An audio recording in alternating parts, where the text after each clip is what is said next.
기도하겠습니다. 신실하신 하나님 아버지, 이 시간 주의 말씀을 듣고자 합니다. 전하는 자나 듣는 자 모두에게 주의 압도하는 은혜를 허락하여 주시고, 말씀을 통하여 이 시대를 향한 하나님의 마음을 깨닫게 하시고, 우리의 삶이 주의 말씀대로 변화되어지고 또 성장할 수 있는 그 은혜를 허락하여 주시옵소서. 영과 진리로 예배드리게 하셔서 주님의 마음을 기쁘시게 해드리는 이 시간, 우리의 심령 다 되어질 수 있도록 주님 우리를 붙들어 주시옵소서. 감사드립니다. 예수님의 이름으로 기도드립니다. 아멘. 할렐루야. 아멘. 오늘 이 시간, 이 밤에 오직 하나님의 은혜만이, 하나님의 말씀만이 우리 가운데 선포되어지고 기억되어지는 귀한 시간 되기를 소망합니다. 우리 인생을 살아가면서 무엇을 바라보고 무엇을 목적으로 삼고 살아가느냐는 참 중요한 것 같습니다. 그것이 삶의 방향을 결정하고요, 삶의 순간순간 어떤 선택을 해야 되는지를 많이 좌우하게 되죠. 막대한 영향을 끼칩니다. 돈만 바라보고 돈이 다인 것처럼 살아가는 사람은 좋은 기회가 생기면 수단과 방법을 가리지 않고 돈을 벌기 위해서 행동할 것입니다. 주위에서 쉽게 찾아볼 수 있죠. 돈을 위해서라면 불법도 서슴지 않는 그런 사람들이 쉽게, 너무나도 쉽게 우리 주변에 있습니다. 명예를 바라보고 살아가는 사람들, 그런 사람들을 보면 더 나은 자리로, 더 높은 자리로 가기 위해서 노력하죠. 무리하다 보면은 다른 사람을 짓밟기도 하고, 상처를 주는 일은 아무렇지도 않게, 대수롭지도 않게 생각하고 자신의 위치만이 중요한 그런 사람들이 있습니다. 그리고 또 자신의 감정에 충실한 사람들, 순간의 행복, 쾌락이 중요하다고 여기는 사람들, 그것만 바라보는 사람들은 그렇게 감정적인 부분에 치우쳐서 많은 것들을 허비해버리는 그런 안타까운 모습들을 우리는 쉽게 찾아볼 수 있죠. 이런저런 것들, 제가 말씀드린 것들이 우리의 삶에서 필요 없다라고 말씀드리는 것이 아닙니다. 우리의 삶을 살아가는 데 있어서 윤택하게 할 수 있고, 우리의 삶을 조금 즐겁게 할 수도 있고 풍요롭게 할 수도 있어요. 그런데 그것이 부수적인 것이지 우리의 삶을 이끄는 목적이 되어서는 안 된다라는 겁니다. 돈이나 명예, 세상의 것만 쫓아 살아가는 사람들 보면 참 안타깝고, 때로는 인상이 찌푸려지고 이해가 안 되는 모습들을 참 많이 보여줍니다. 세상에 썩어질 것들을 구하기 위해서 그것들을 움켜쥐려고 영원한 하나님 나라를 놓치는 그런 삶을 살아가는 것을 보면 참 안타깝죠. 이처럼 무엇을 바라보는가, 무엇을 목적으로 삼고 살아가는가, 이것은 우리 삶에 있어서 정말이지 중요한 문제입니다. 이런 것들이 어떻게 형성되고 어떻게 만들어지느냐 생각해보면, 좋은 스승을 만나거나 어떤 사건을 마주해서 그 사건을 헤쳐나갈 때 또 가치관이 형성되기도 하고요, 어떤 책을 통해서 내가 이렇게 살아봐야겠다라고 삶의 목적이 설정되기도 합니다.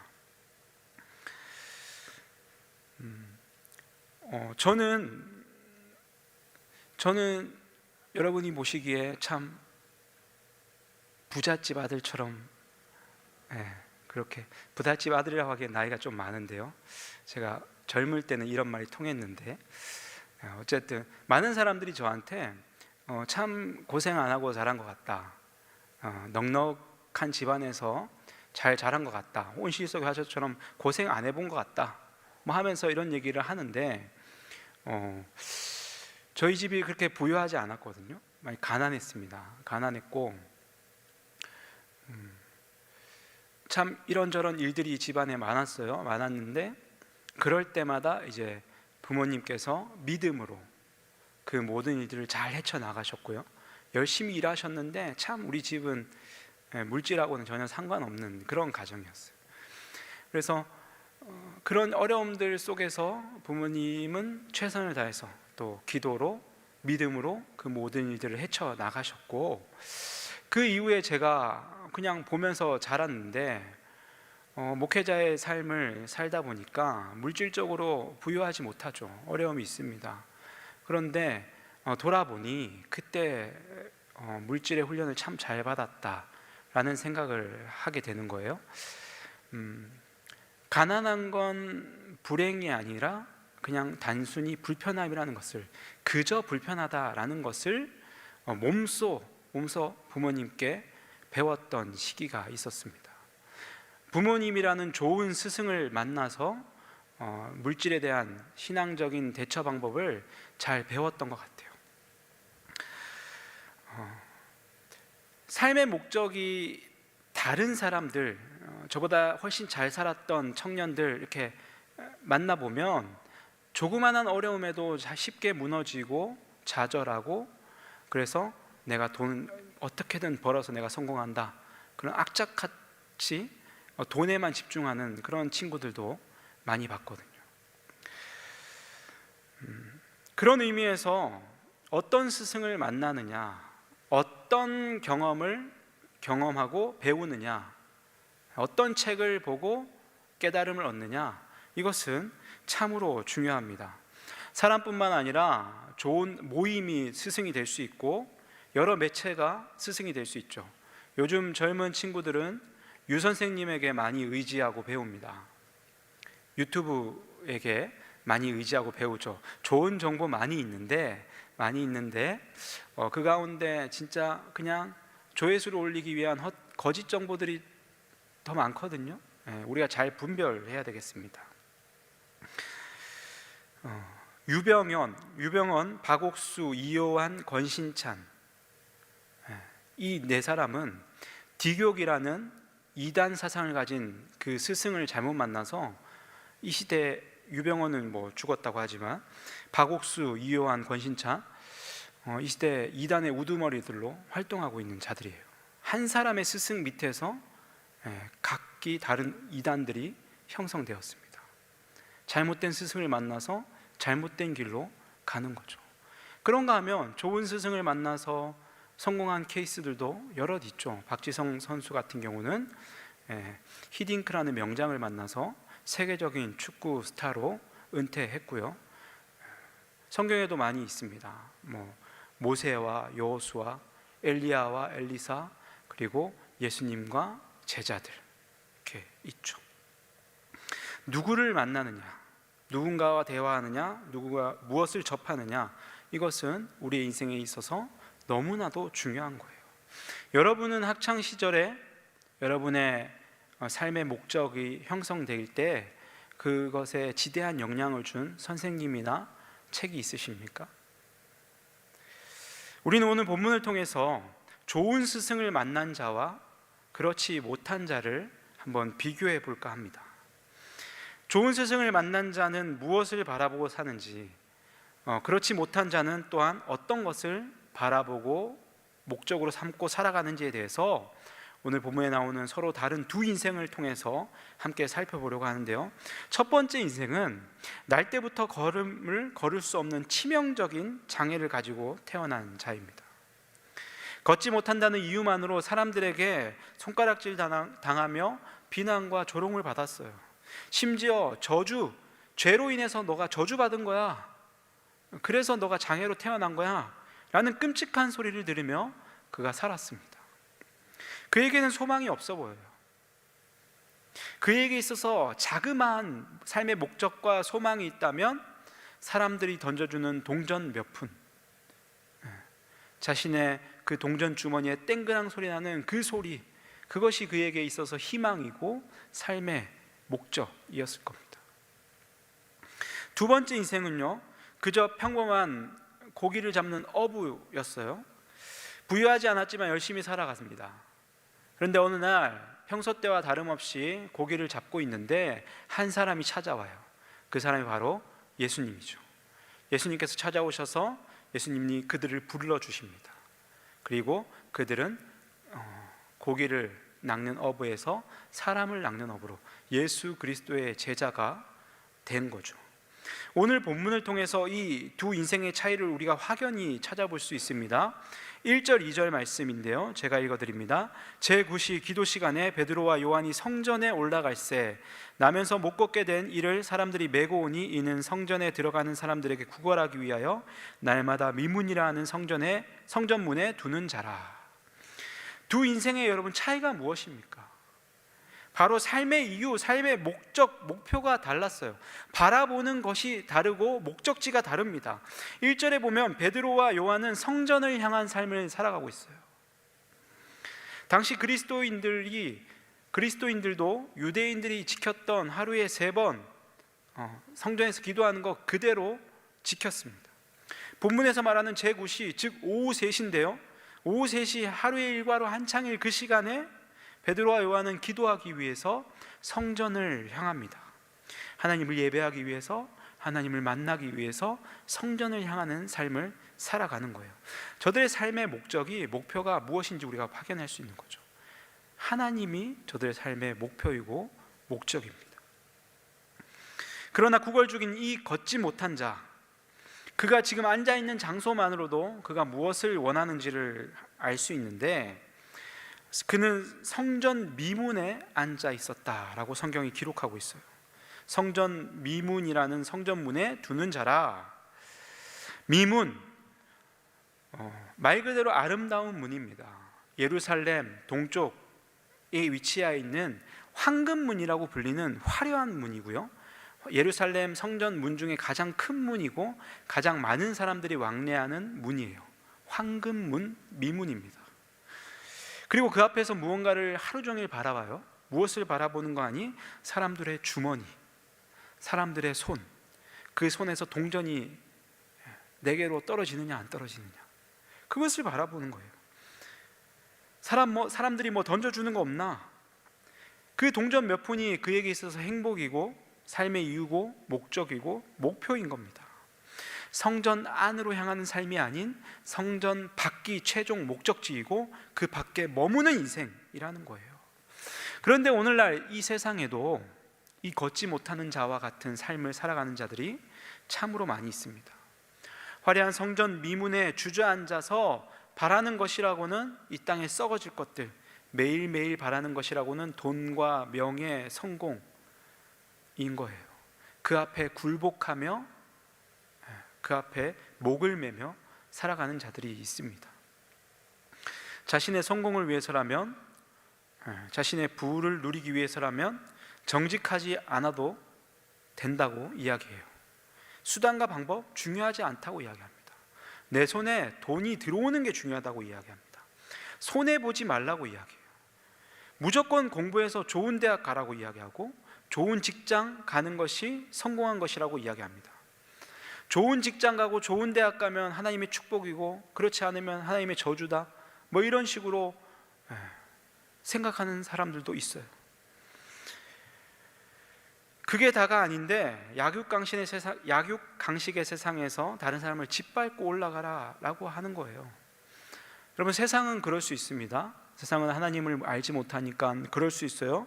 그럴 수 있다 치고 넘어갈 수 있는데, 정말 안타까운 것은, 정말 큰 문제는 교회 안에도 이 걷지 못하는 자와 같은, 그렇게 세상만을 바라보고 세상의 방식과 시선이 물질에만 꽂혀 있는 그런 사람들이 참으로 많이 있다라는 겁니다. 그래서 소명, 비전 이런 얘기하면 배부른 소리 하지 말고 일단 공부해서 좋은 대학, 좋은 직장 들어가. 소명, 비전, 그건 그 이후에 하는 얘기야. 이런 이야기들을 해요. 교회는 나왔지만 예수님 앞에는 나오지 못한 그리스도인들이 참으로 많이 있다는 겁니다. 예수님을 바라보지 않아요. 성전 안이 아닌 성전 밖 미문에 머무는 자들이 많이 있습니다. 성전이, 하나님이 목적이 되어야 되는데 도구가 되는, 도구 삼는 사람들이 많이 있어요. 세상과 똑같은 기준과 가치관으로 살아가는 자들, 하나님을 바라보는 것이 아니라 세상의 가치로 도배된 그 미문을 바라보고 살아가는 자들이 많다는 겁니다. 여러분 어떠십니까? 저와 여러분은 지금 어디를 바라보고 어디에 머물러 있으며 무엇이 종착지로, 무엇을 목적지로 여기며 살아가고 계십니까? 우리가 생각해 봐야 될 문제입니다. 다시 본문으로 돌아와서 미문 앞에 앉아 구걸하고 있는 이 걷지 못하는 자에게 두 사람이 걸어옵니다. 찾아와요. 그런데 그 분위기가 여느 때와 다릅니다. 눈 한번 마주치지 않고 그냥 주머니에서 동전 몇 푼 던져주던 사람들과는, 그냥 갈 길 가던 사람들과는 다르게 자신을 주목하며 걸어오고 있는 거예요. 그리고 이렇게 말합니다. 우리를 보라. 4절 말씀인데요, 함께 읽겠습니다. 시작. 베드로가 요한과 더불어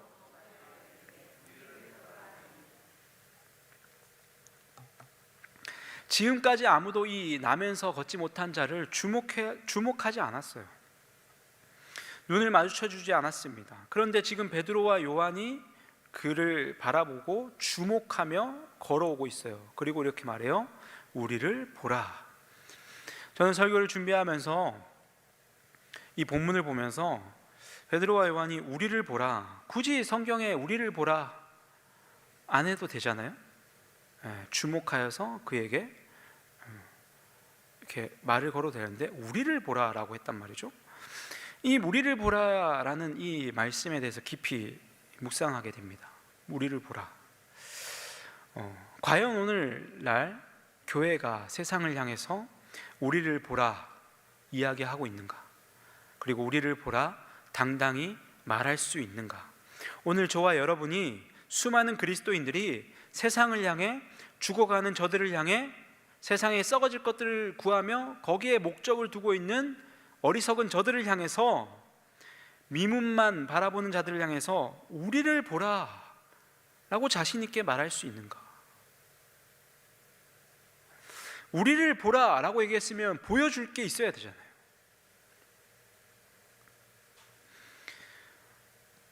저에게 물어보신다면 저는 그럴 수 없을 것 같습니다. 세상을 향해서 당당하게 나 좀 보세요 라고 할 수 없을 것 같아요. 이 시대의 기독교의 타락상이 그렇습니다. 오히려 이런저런 모습, 이런저런 악행들 들키지 않기를, 제발 저들이 발견하지 않기를 바라는 것이, 바랄 만한 모습을 가진 것이 오늘날의 이 시대의 기독교, 한국교회 아닌가요? 세상 사람들과 다를 것 없는 우리의 모습, 그렇게 살아가면서 우리들이 때로는 믿는 사람이 더해 라는 손가락질을 받는 우리들이 어떻게 세상을 향해서 야, 그거 똑바로 사는 거 아니야, 우리를 좀 봐 라고 말할 수 있는가? 여러분, 우리는 사랑의 공동체잖아요. 기독교는 사랑의 종교입니다. 하나님 그 자체가 사랑이시거든요. 그래서 하나님께서 가장 중요하다고 말씀하신 율법의 강령이 뭔지 아시나요? 율법 많잖아요. 근데 그 많은 율법들을 한 줄기를 잡아가지고 끌어당기면 다 딸려오는 건데, 그 줄기가 강령이에요. 강령. 그 율법의 강령이 뭡니까? 하나님 사랑, 이웃 사랑. 하나님 사랑하고 이웃 사랑하면 그 율법을 다, 요구를 다 이룬 거예요. 우리가 사랑의 종교입니다. 사랑 그 자체이신 우리 주님을 믿고 살아가는데, 말 없는 사랑을 실천해야 할 우리가 말뿐인 사랑만 전하고 있다는 거예요. 그래서 세상이 한국교회에게 등을 돌리는 겁니다. 그 가운데 이제 우리 교회는 12월 한 달 동안 구제헌금, 이웃사랑 헌금을 지금 하고 있죠. 너무 감사한 거예요. 이것이 살아있는 교회입니다. 우리만 잘 먹고 잘 살고, 우리 건물만 번지르르하게 짓고, 우리만 더 맛있는 것 돌려 먹는 것, 그것이 살아있는 교회가 아니라 세상을 향하여서 사랑을 전하는 것이 살아있는 교회라는 거예요. 사랑을 나눠주고 섬기고 생명을 나눠줘야 됩니다. 여러분, 이것이 살아있는 믿음인데, 야고보서 2장 15절 16절 말씀 이렇게 말씀해요. 제가 읽어드립니다. 만일 형제나 자매가 헐벗고 일용할 양식이 없는데 너희 중에 누구든지 그에게 이르되 평안히 가라, 덥게 하라, 배부르게 하라 하며 그 몸에 쓸 것을 주지 아니하면 무슨 유익이 있으리요? 이와 같이 행함이 없는 믿음은 그 자체가 죽은 것이니라. 헐벗고 굶주리고 마음이 아파하는 자가 있는데 우리 믿는 자들이 그 사람을 보면서 너 왜 그렇게 힘들어해? 너 왜 이렇게 배고파해? 너 왜 이렇게 추워해? 빨리 집에 가서 좀 푹 쉬어, 평안해, 옷을 좀 입어 따뜻하게, 먹을 것도 좀 먹고. 그 말 누가 못합니까? 말은 다 할 수 있어요. 행함이 없는 믿음은 죽은 믿음이라. 말뿐인 사랑, 말뿐인 거룩, 말뿐인 생명이 세상으로 하여금 교회를 등지게 했습니다. 믿는 자들이 타인과 공존을 추구해야 돼요. 함께 살아가야 되는 거예요. 그것을 추구해야 되는데 생존만을 추구합니다. 나만 아니면 돼를 외쳐요.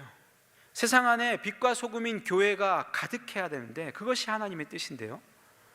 그런데 교회 안에 세상이 가득해요, 반대로.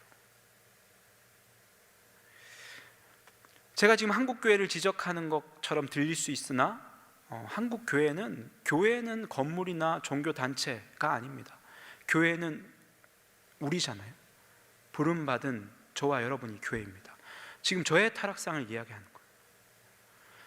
설교하고 사랑을 전하면서 실제로 삶은 그렇게 한 만큼 말한 만큼 살아내지 못하는 저의 연약함을 보고 또 한국 교회를 보고 지금 이야기하는 겁니다. 우리를 빛으로 불러주셨는데 이 땅이 어둡기만 하거든요. 왜 그렇습니까? 우리가 빛의 역할을 감당하지 못해서. 이 나라가 지금, 이 민족이 신음하고 있습니다. 아파합니다. 혼란스러워요. 분열과 분쟁이 가득합니다. 우리가 기도해야 될 때입니다. 우리가 사랑으로 그들을 압도해야 될 때입니다. 다시 본론으로 돌아와서, 그럼 오늘날 우리 교회와 그리스도인들이 세상을 향해서 우리를 보라, 확신 있고 자신 있게 말하기 위해서는 우리 가운데 무엇이 필요한가? 무엇이 필요한가? 세상과 다른 것을 보여줘야 돼요. 세상에 없는 것을 보여줘야 됩니다. 세상의 가치, 세상의 요구, 세상의 기준과는 다른 삶을 보여줘야 그들의 머릿속에 물음표가 생기는 거거든요. 그것이 무엇인가? 성경은 해답을 줍니다. 6절 말씀, 오늘 6절 말씀 다 같이 읽도록 하겠습니다. 시작. 베드로가 이르되 은과 금은 내게 없거니와 내게 있는 것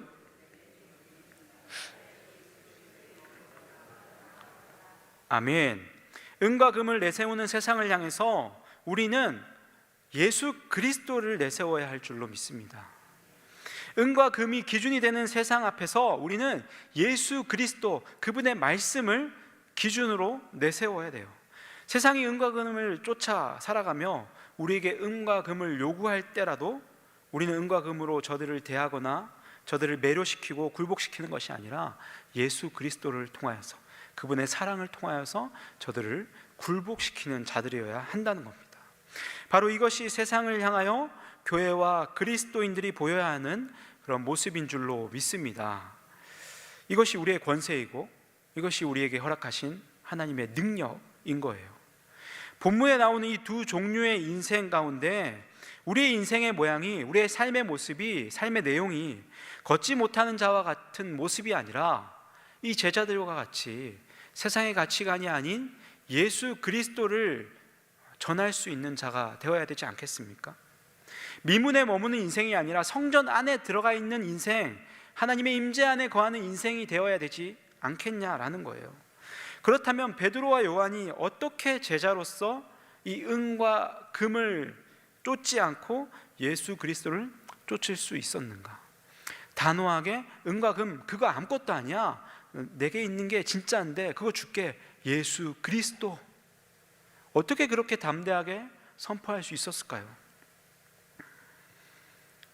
그들이 예수님의 12제자 중에 수제자이고 특별한 자들이어서요? 그렇지 않습니다, 여러분. 여러분, 이 사람들이 어떤 사람이었어요? 예수님을 부인하고 도망갔던 자들입니다.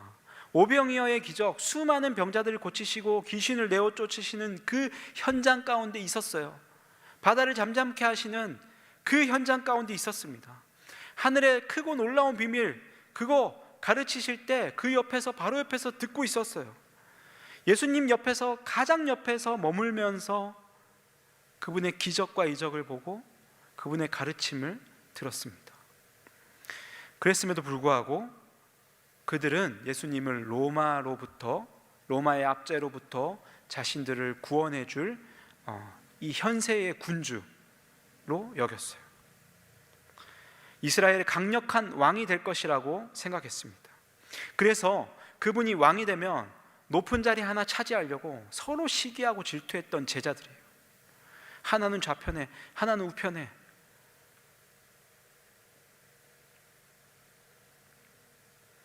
예수님 옆에 있었지만 누구보다도 은과 금을 구했던 그런 자들이라는 거예요.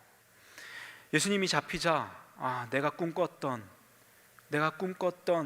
그 영광스러웠던 길, 이게 다 물거품이 됐구나 생각하고 도망갔던 자들입니다. 그런 그들이 어떻게 담대히 복음을 전하고 어떻게 순교회까지 이르도록, 그리고 어떻게 이 걷지 못하는 자에게 가서 은과 금 내게 없거니와 내게 있는 것으로 너에게 주노니 곧 나사렛 예수 그리스도의 이름으로 일어나 걸으라 말할 수 있었는가? 그 해답은 여러분 잘 알고 계십니다. 그들은 예수 그리스도의 최절정의 사랑, 그 십자가의 사랑을 경험한 자들이에요. 아무런 죄 없으신 분이 묵묵히 그 십자가의 길을 걸으십니다. 충분히 네가 할 수만 있거든 그 십자가에서 내려와라. 그렇게 자신에게 십자가를 지우려는 그 무리의 그 압력을 벗어나실 수 있는 분이세요. 그런 능력이 있는 분이십니다. 그러나 자발적으로 그 십자가의 길을 걸어가셨어요. 그것을 보았습니다.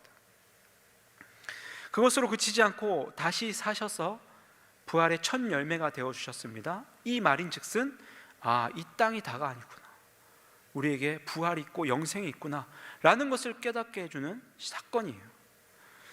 그들에게 부활 소망을 주십니다. 찾아오셔서 위로해 주시고 낙심하고 좌절해 있을, 은과 금을 구했던 자신의 지난날의 모습을 통해서 낙심해 있을 그 제자들을 위로해 주시고 다시금 소명을 허락해 주셨어요. 그리고 하나님 보좌 우편으로 예수님 승천하십니다. 그 영광스러운 모습 보여주십니다.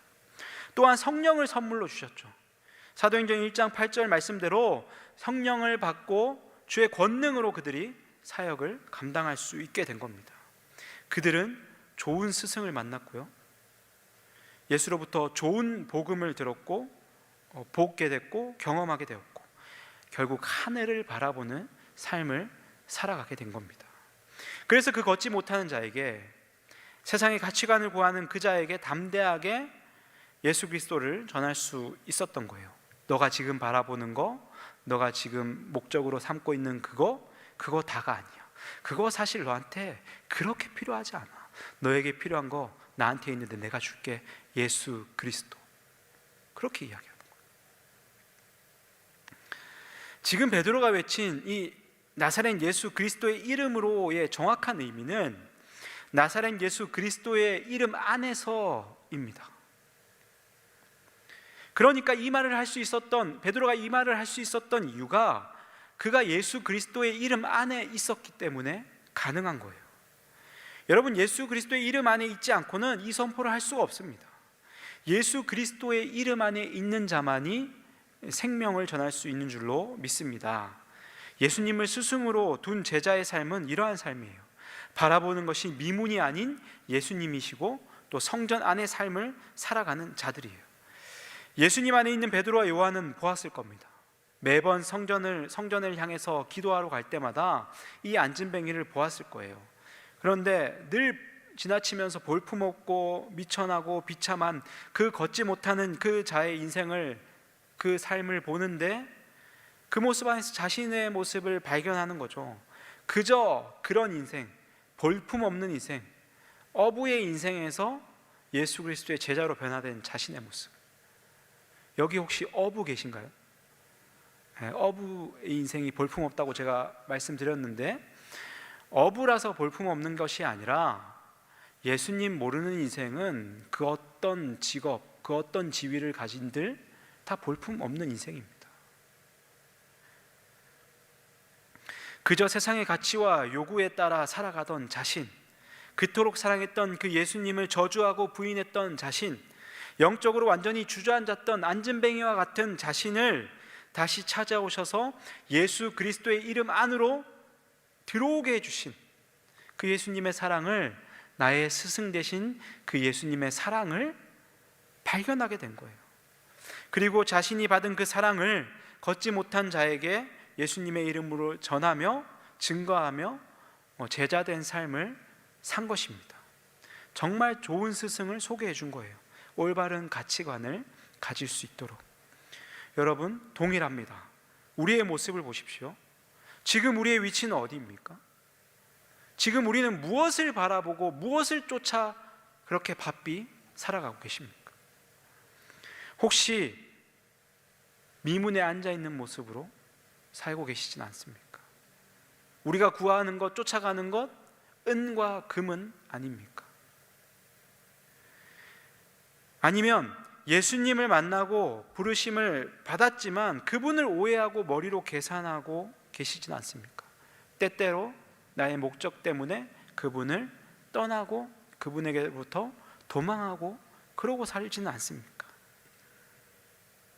아니면 나를 위해 죽으시고 다시 사신 그리스도 예수의 권능을 받은 자로 예수의 이름 안에 머물러 예수님만 바라보며 살아가고 계십니까? 바라기는 우리 모두가 예수님과 함께 살아가는 자, 예수님 안에 거하는 모습이기를 주님의 이름으로 축복합니다. 한국 교회인 우리가 다시 예수 그리스도의 이름 안에 들어가기를 발버둥 쳐야 할 때입니다. 반드시 우리는 그렇게 살아가야 해요.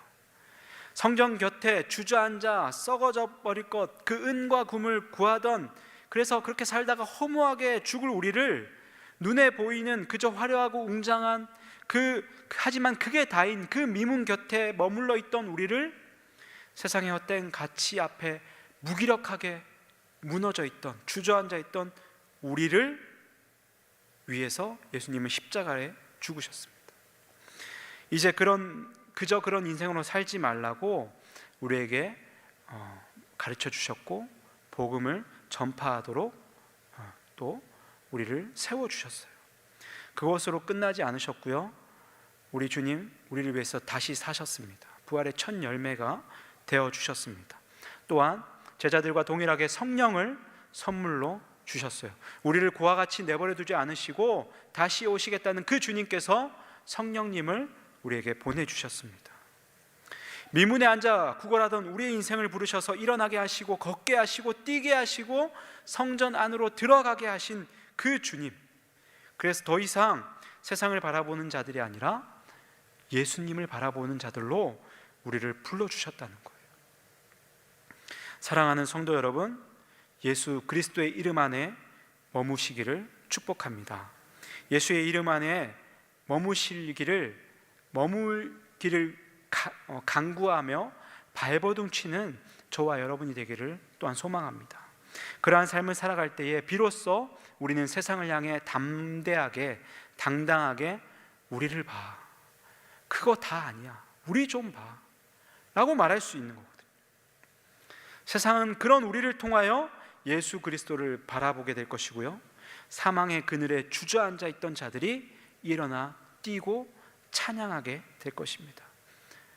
오늘도 또한 우리의 삶 가운데 예수 그리스도의 이름 안에서 굳건히 거하시며 각자의 가정에서, 일터에서, 모든 삶의 구석구석 그 현장에서 당당하게 우리를 보라 외치시며 살아가시는 저와 여러분의 삶이 되기를 주님의 이름으로 축복합니다. 아멘. 기도하겠습니다. 참 좋으신 하나님 아버지, 오늘 말씀을 통하여 우리의 삶을, 우리의 시선을, 우리의 목적과 우리의 가치관을 다시금 점검하게 하시니 감사를 드립니다. 세상에 썩어질 것들에 마음을 빼앗겨 주저앉아 있는 모습이 아니라 예수 그리스도 안에 거하며 세상을 향해 당당하게 우리를 보라 외치는 자 되게 하여 주시옵소서. 우리를 일으키시고 부르시어 제자 삼아 주셨사오니 믿음으로 우리에게 주어진 그 귀한 믿음의 걸음을 걷게 하시고 우리 모두가 하나님께서 기뻐하시는 교회로 이 땅 가운데 서서 주님의 이름만을 선포하게 하여 주시옵소서. 그 일들을 통하여서 예수님을 발견하고 스승삼아 영원한 하나님 나라를 바라보는 자들이 이 땅 가운데 날로 날로 넘쳐날 수 있도록 우리 교회를 주님 사용하여 주시옵소서. 그렇게 우리 가운데 신실하게 역사하실 주님을 기대하오며 살아계신 예수님의 이름으로 기도드립니다. 아멘.